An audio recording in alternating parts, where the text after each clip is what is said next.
बच्चों, तो क्या हाल है? बढ़िया होंगे। तो देखिए, पॉलिटी के हमने पिछले पार्ट 5-6 पार्ट बना चुके हैं। तो हमने आर्टिकल 100 तक आपको बता दिए। आपको वीडियो के नीचे 100 के नीचे की जितने भी पॉलिटी के पार्ट है, डिस्क्रिप्शन क्या कहते हैं उसे हमें बोलना भी नहीं आता, उसमें आप जाकर देख लीजिएगा। इन चीज़ों में हम ज़्यादा रहते नहीं हैं। जे क्या कहते हैं उसे आप लोग ही बताइएगा। डिस्क्रिप्शन डिप्रेशन क्या डिप्रेशन हम चले जाएंगे अगर यही 2-3 बार बोला। देखिएगा, हमने आपको बताए थे पॉलिटी में कितने भाग होते हैं। संविधान में भारतीय कॉन्स्टिट्यूशन कितने भाग है? तो भारतीय कॉन्स्टिट्यूशन में अपने 22 भाग है, अब 25 हो गए हैं। और आर्टिकल अनुच्छेद कितने? तो अनुच्छेद 395 है।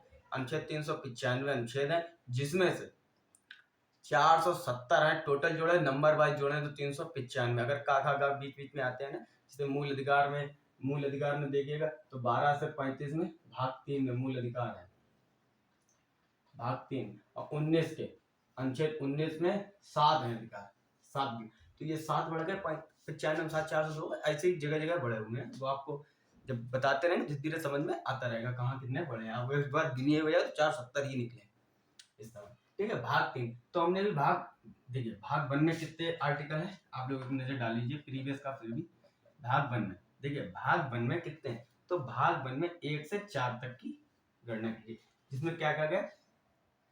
भारत राज्यों का संघ है। इसमें भारत राज्यों के संघ की बात कही गई, भारत राज्यों का संघ है।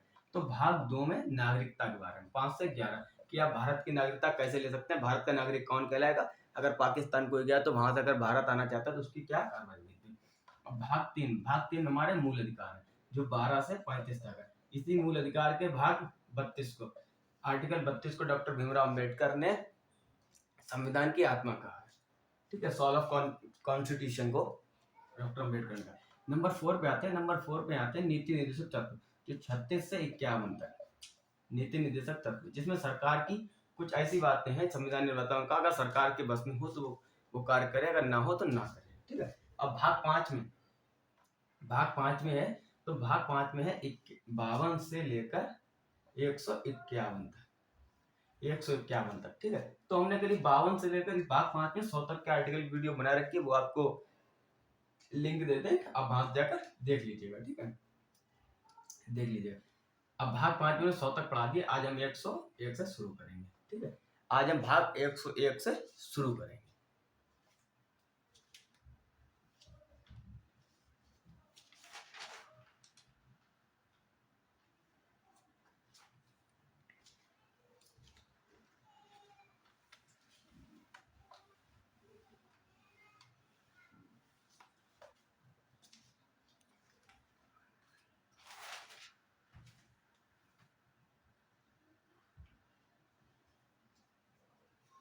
देखिए 101 में किस बात की चर्चा की थी? 101 में जैसे कोई सांसद है, 545 सीटें होती है लोकसभा, अगर किसी क्षेत्र के कोई भी सांसद, किसी क्षेत्र का कोई भी सांसद वही कारण से हम जो पिछली वीडियो में थे, दिवालिया हो जाए, पागल हो जाए, या मृत्यु हो जाए, या देश छोड़ के चला जाए, तो उसकी सीट तो खाली हो जाएगी। उस सीट को क्या किया जाएगा?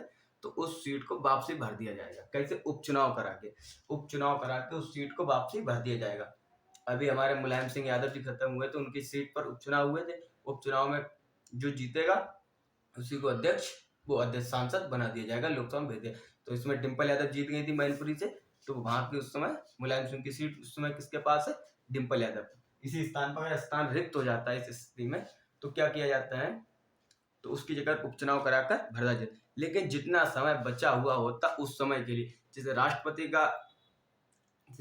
का जो कार्यकाल होता है, राष्ट्रपति का कार्यकाल भी 5 वर्ष का होता है। ठीक है, राष्ट्रपति और उपराष्ट्रपति की एक ही चीज लीजिएगा, उपराष्ट्रपति भी सेम उसी कैटेगरी में आ जाते हैं। हम राष्ट्रपति का नाम लेकर समझा रहे हैं।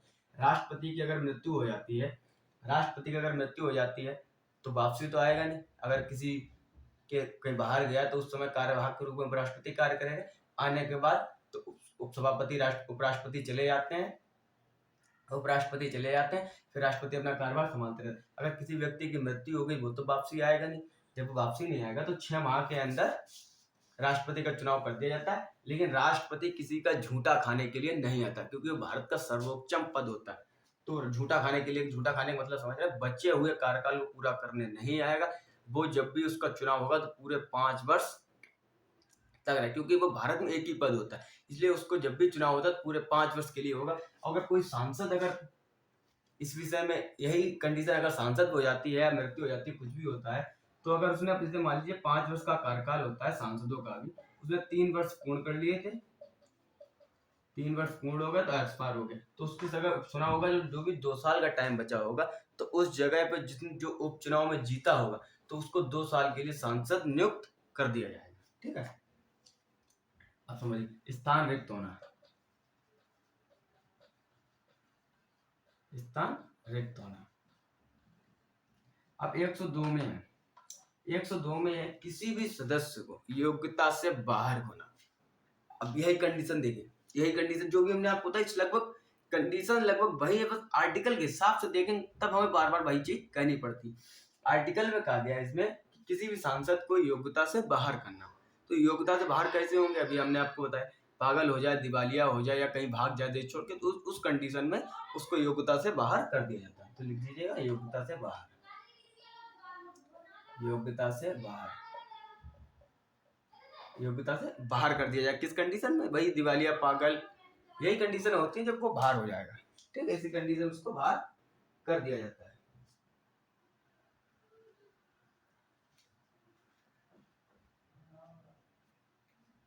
अब देखिएगा 103 में, 103 में संसद के सदस्य को, संसद के जो सदस्य हैं, संसद के सदस्य को, संसद के सदस्य को निष्कासित करना। अब ये योग्यता से बाहर होने की बात है, ये निष्कासित, यानी कोई भी सदस्य अगर इस कंडीशन में होता है, संसद उसे, उस सदस्य को निष्कासित कर सकती है। तो किसके तहत, आर्टिकल 103 के तहत उस संसद को नवनिर्वाचित आयोग की सलाह पर, नवनिर्वाचित आयोग की सलाह पर उसको निष्कासित कर सकती है, संसद उसे निष्कासित कर सकती है। अब आते हैं 104 में, 104 में देखिए 104, 5, 6 ये ज्यादा मायने नहीं रखते हैं, इसको आप ध्यान में मत रखिएगा। इसमें दिया गया है पेनल्टी, पेनल्टी या इसे हम लोग भी कह सकते हैं, किसी के ऊपर कि आप अगर ये काम नहीं करेंगे तो आप इतनी पेनल्टी डल जाएगी, जुर्माना पड़ जाएगा या हर्जाना आपको देना पड़ेगा। तो ये कोई ज्यादा खास नहीं होते, आप बस ऐसे ही ध्यान रख लीजिए कि हाँ सांसदों के ऊपर पेनल्टी भी पड़ती है। तो किसके तहत पड़ती है, तो 104 के तहत, इन पे कोई ज्यादा खास फर्क नहीं पड़ता। अब आ जाते हैं हम लोग 105 पर। देखिए 105 में क्या कहा गया है, 105 में कहा गया है हमारे सांसदों की शक्ति। सांसदों की शक्ति क्या है, कुछ नहीं, बस भाई छोटा मोटा जो फॉर्चूनर ले आए, जिले में रौब दिखा रहे, सांसद हैं। सांसदों का रौब कम होता है, जो उनके चेला होते हैं उनका रौब, जानते हो, हमारे फूफा सांसद हैं या हमारे चाचा विधायक हैं, बस उनका रौब होता है। तो इनमें सांसदों की शक्ति ये कोई ज्यादा मायने नहीं रखती है, सांसदों की शक्ति। और 106 में वेतन एवं भत्ते इनके, ये वेतन एवं भत्ते। और 97 में जो है, 97 में लोकसभा के अध्यक्ष के वेतन एवं भत्ते की बात है, इसमें सांसदों के वेतन एवं भत्ते की बात है। इसमें कोई ज्यादा सर खुजाने की बात नहीं, ये बहुत ऐसे ही समझ लीजिए आप इसे। ठीक है, हाँ 107 ये समझने वाली बात, 107 को समझने वाली बात है। 107 देखिएगा,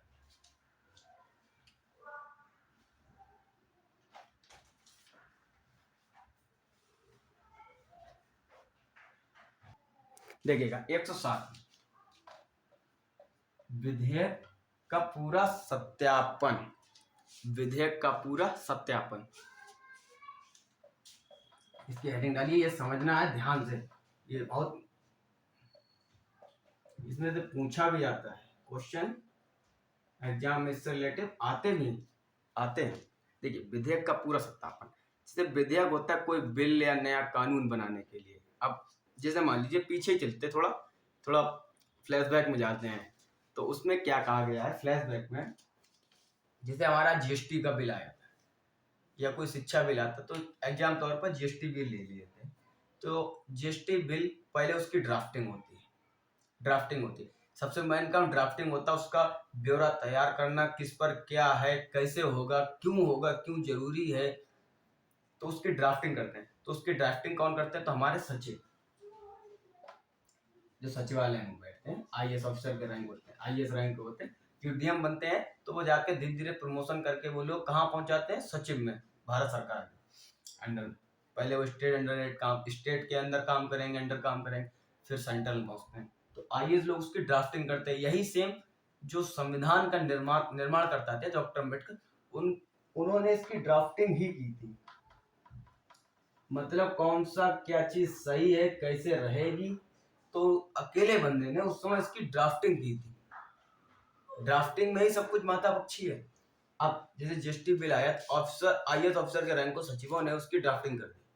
ड्राफ्टिंग बाद वो कहाँ जाता है, ड्राफ्टिंग के बाद जाता है वो मंत्री के पास। जैसे जीएसटी है वित्त मंत्रालय का, तो जीएसटी सचिव ने किसको दे दी, वित्त मंत्री, यहाँ सौंप दी, ये आपकी ड्राफ्टिंग कर दी। तो वित्त मंत्री उसको कहाँ लेकर जाएगा, संसद में, लोकसभा में, संसद में लेकर जाएगा।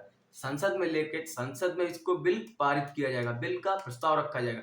ये बिल जब पास होगा तो उसमें हड़दंग मचता है। विपक्ष वाले कहते हैं हम ये नहीं होने देंगे, वो कहते हैं हम नहीं होने देंगे, क्यों नहीं होने दोगे, ऐसा क्यों। तो उन सबकी सारी प्रक्रियाओं से गुजरने के बाद फिर वो राज्यसभा में जाती है। राज्यसभा के पास होने के बाद राष्ट्रपति के पास जाती है। राष्ट्रपति ने अपने साइन कर दिए। द्रौपदी मुर्मू है इस समय, द्रौपदी मुर्मू जो साइन कर दिए उन्होंने, ये द्रौपदी मुर्मू ने अपने साइन कर दिए। फिर वो एक कानून बन जाता है। जब ये आईएएस ऑफिसर बनाते हैं, इसको ड्राफ्टिंग करते हैं, इसके बाद जो मंत्री ले जाता है, लोकसभा में पास हो जाता है, उसको पहले वो एक बिल होता है।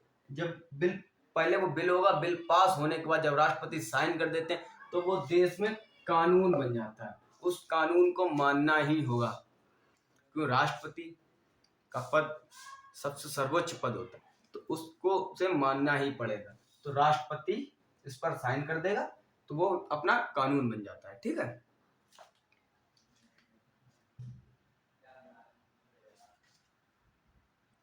देखिएगा अब 108 पर आता है संयुक्त अधिवेशन। संयुक्त अधिवेशन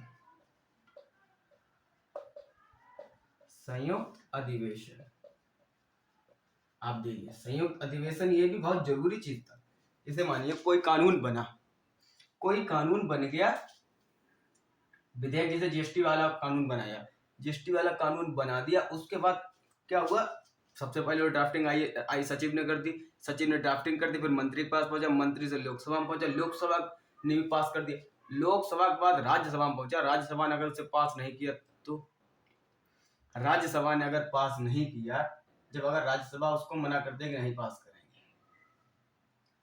तो फिर संयुक्त अधिवेशन लगाया जाता है। संयुक्त अधिवेशन क्या लगाया जाता है, जैसे 545 लोकसभा की सीटें प्लस 245 राज्यसभा की, इन दोनों को जोड़ देंगे कितने हो गए, 10, 790 सीटें हो गई टोटल। 790 में से टोटल की वोटिंग करा ली जाएगी।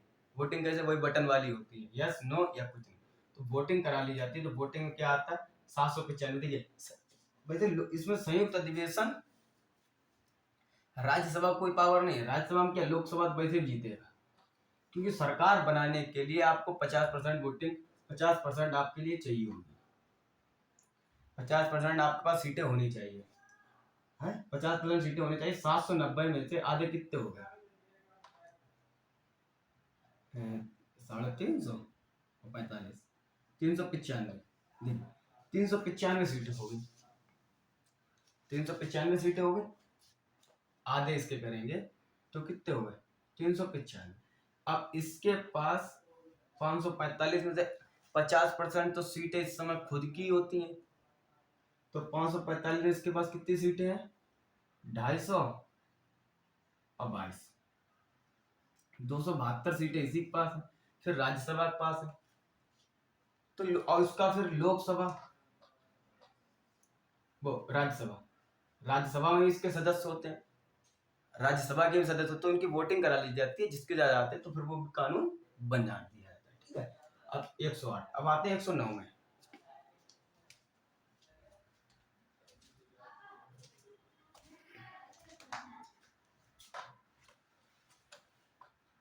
धन विधेयक का विशेष प्रावधान। देखिए, धन विधेयक का विशेष प्रावधान,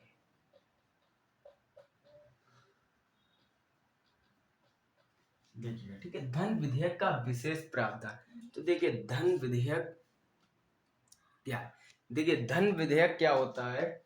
धन विधेयक जब आएगा जब उसका निर्णय लोकसभा अध्यक्ष लेता है। जब भी धन विधेयक आएगा तो उसका निर्णय लोकसभा लेता है। उसमें 5 कंडीशन होती है। लोकसभा अध्यक्ष उसको पारित करेगा, लोकसभा अध्यक्ष उसको पारित भी करेगा, और लोकसभा अध्यक्ष उसे प्रस्तुत करता है। लोकसभा अध्यक्ष उसको प्रस्तुत करता है और लोकसभा अध्यक्ष ही इसकी प्रस्ताव जो भी होता है प्रस्ताव करता है। ठीक है। और नंबर 2, राष्ट्रपति पर पुनर्विचार होता है। इस पर राष्ट्रपति को पूर्व सूचना,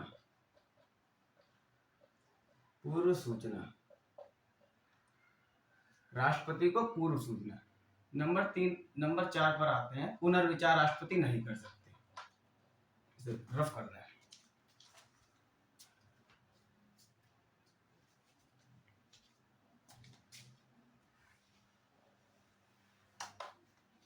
पुनर्विचार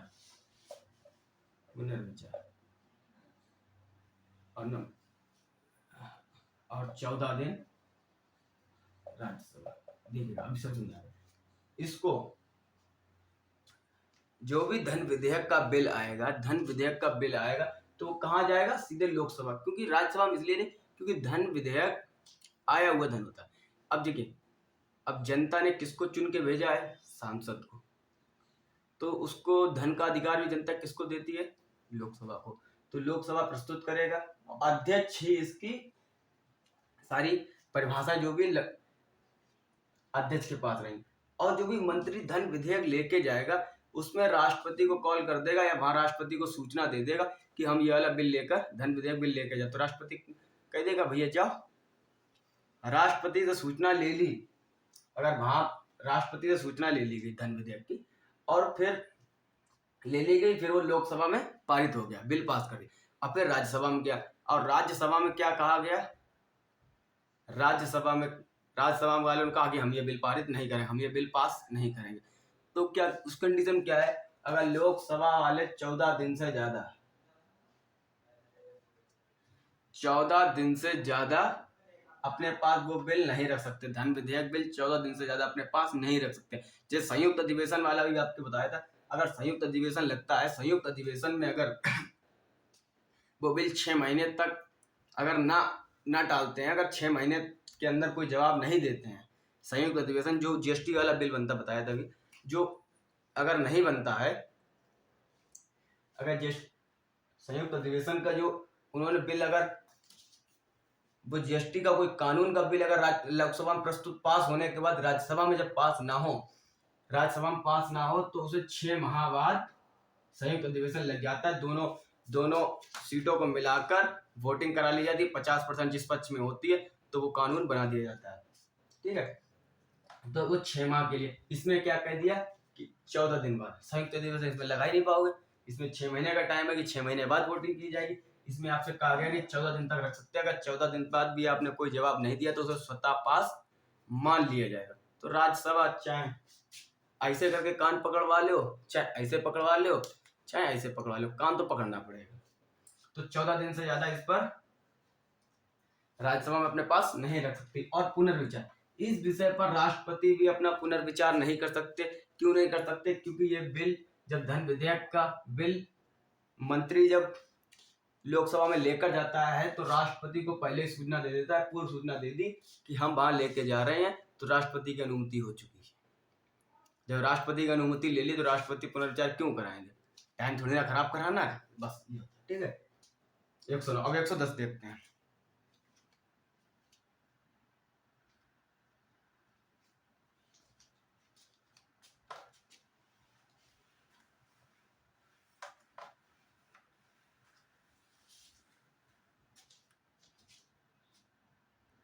देखिएगा 110 में दिया है धन विधेयक की परिभाषा। धन विधेयक की परिभाषा देखिए, अभी हमने आपको 109 में बता दिया कि धन विधेयक पास होने के बाद राज्यसभा में 14 दिनों के अंदर जवाब देना होगा, वरना वो स्वतः पास मान लिया जाएगा। ठीक है, उस पर राष्ट्रपति पुनर्विचार नहीं कर सकते, क्योंकि राष्ट्रपति को पहले सूचना दे दी जाती है कि हम वहां बिल लेकर जा रहे हैं। सारे काम कौन करेगा? लोकसभा अध्यक्ष करेगा।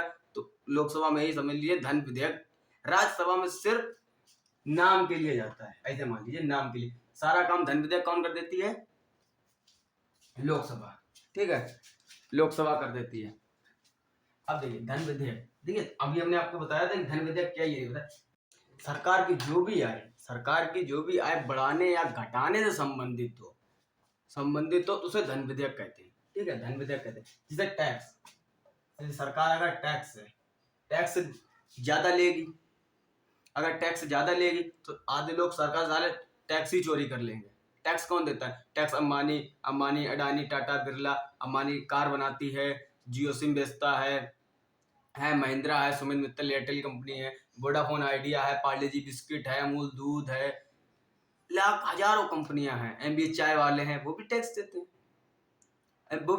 हैं।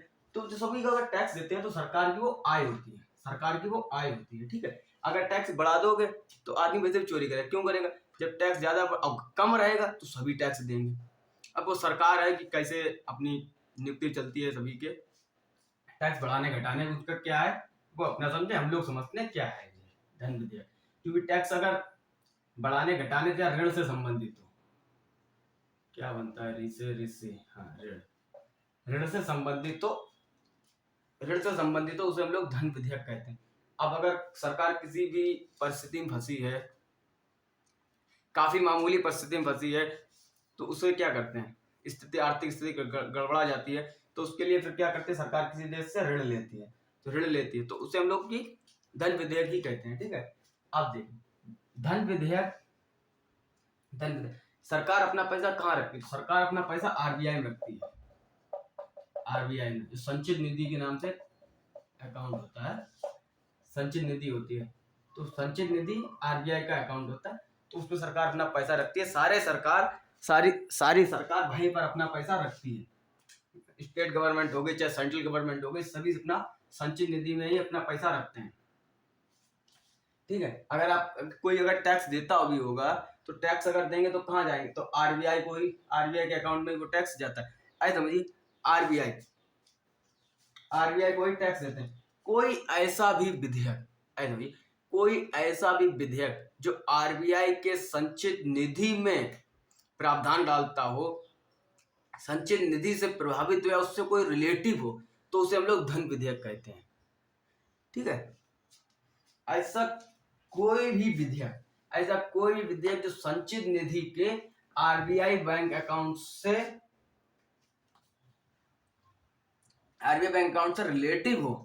रिलेटिव हो तो उसे हम लोग क्या कहते हैं? संचित निधि कहते हैं। चलिए आज 110 तक हो गया, फिर आगे कल 111 से कल आपको फिर बताएंगे 111 तक बताएंगे। तो हम आपको 111 में बताएंगे विधेयक की राष्ट्रपति पर अनुमति, जो विधेयक पर राष्ट्रपति की अनुमति, तो अगली वीडियो में बताएंगे। बस आज के लिए इतना ही। जय हिंद प्यारे बच्चों, आप सभी लोग ऐसा ही सपोर्ट बनाए रखिए। बहुत बहुत धन्यवाद।